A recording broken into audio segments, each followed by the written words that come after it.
O proxecto de lei do BNG ten como obxectivo promover a permanencia das empresas en Galiza e, sobre todo, garantir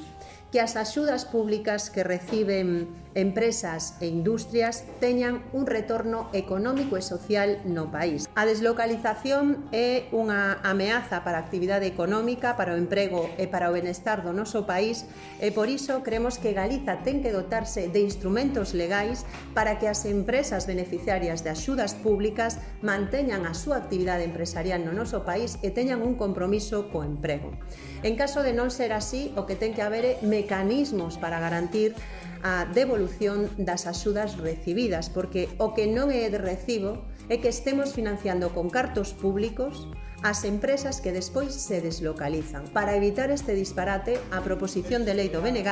dalle a Galiza ferramentas legais para precisamente blindar e apoiar a creación de emprego no país e as industrias que teñan tamén un compromiso social con Galiza.